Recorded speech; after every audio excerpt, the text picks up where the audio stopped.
stock na kami ng mga kalaban nung bigla silang nakalamang sa amin dito sa game na to. Eto nga yung sabi ng savior ng kalaban, no, i-post daw namin tong game na to. Ang hina daw kasi namin, sabi ni Sisi. Pusod lang daw kami, walang susubo. Lala. Ang hindi nila alam, yung pang sale stock nila yung magpapahamak sa kanila dito sa game na to. Kasi nga, lalo silang mape-pressure dahil sa ginawa nilang pang sale stock sa amin. Ganito kasi yung nangyari guys. Nakalive si Sunji that time, siya nga pala yung Cyclops dyan. At naghahanap nga siya sa viewers ng tank user na pwede sumama sa amin dito sa game na to. Nung may napili na nga siya, langya, hindi pala talaga marunong mag-tank yun, nagpapanggap lang, kaya ayun, laging napipid. Lala. Pero okay lang naman yun, kasi nga baka gusto niya lang talaga sumama sa amin ni Sunji kahit wala kaming kwintang tao. Kaya pinukusan ko na nga lang tong game na to at masosolo kill ko pa yung Iritel dito.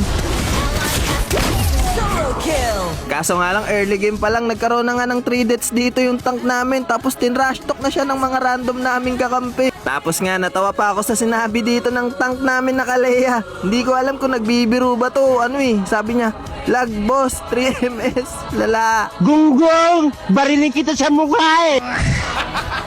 Tas dito ko na nga talaga napatunayan na hindi talaga nagtatang tong Kalea na to eh. Kasi akala ko, meron siyang gagawin ditong maitim na balak. Bigla siyang tumalon at akala ko magsiset. Ayun pala, level 3 pa lang pala siya. Kaya yun, patay ang gwapo. Pero kahit gano'n na nga yung nangyayari sa tank namin, medyo na ibabawi ko naman siya dito. Sa pagkakataon kasi na to, medyo aasim si Tito Bagadang kaya mapipitas ko patuloy siya. Pati nga si Iritel, madidiskartehan ko rin siya dito. Kaso nga lang hindi pa rin talaga kami makalamang ng malaki sa kalaban kasi nga napipid pa rin dito yung mga kakampi namin. Medyo hirap nga rin kami sa lineup dito kasi nga XP lane ipis kami, XP lane Hellcurt kami. At dito na nga tuluyang lumamang sa amin yung mga kalaban kasi nga nagkanda sunod-sunod na nagkanda matay na dito yung mga kakampi ko.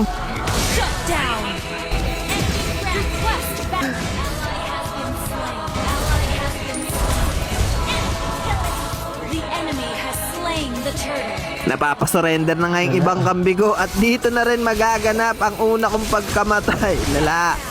Mapapachat na nga sa akin si Sunji dito, sabi niya, Noy, kapit lang. Lala. At dahil nga nakalamang na sa amin yung mga kalaban, dito na sila magsisimulang bumoses. Sabi nga ng Iritel, nice try daw. Kasi nga ang nasa isip niya, sure win na daw sila. At i-post daw namin to, sabi nga ni Xavier. Kasi nga mahina daw kami, sabi ni Sisi. Trio nga pala sila dito, yung Xavier, Iritel, tsaka yung Sisi. At dahil nga sa pang sale stock na mga kalaban sa amin, hindi ko alam, parang nag-focus na yung mga kakampi ko dito. Sa mga oras nga na to, up na yung Lord at balak na rin namin kumonte sa mga kalaban. Tamang tago nga lang ako dito sa damuhan at sakto, biglang dumating si Tito Bagadang kaya mapipitas ko pa to. Pati nga yung Sisi nila mapipitas din namin. Kaso nga lang hindi na rin kami aabot sa Lord kasi nga makukuha na rin to ng mga kalaban. Pero mabilis nga ring matutunaw na mga kakampi ko yung Lord nila. Tas ang ganda pa nga ng abang ko dito sa orange buff namin kasi nga dumaan yung pani kaya mapipitas ko pa siya. Sige kayo ngayon, pag kami tumaba dito. Dito nga guys, nagkakaroon na ng connection yung mga kakampi ko. At yung mga kalaban nga namin, medyo natataranta na sila kaya isa-isa na silang nauubos dito. Nice, Noy! Lord!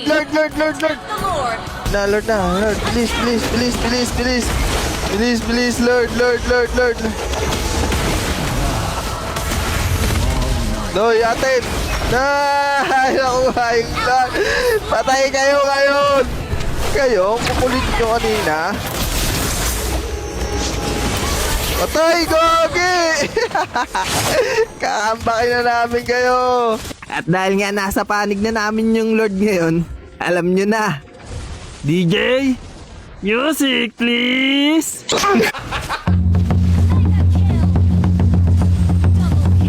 Ayun nga, tuloy.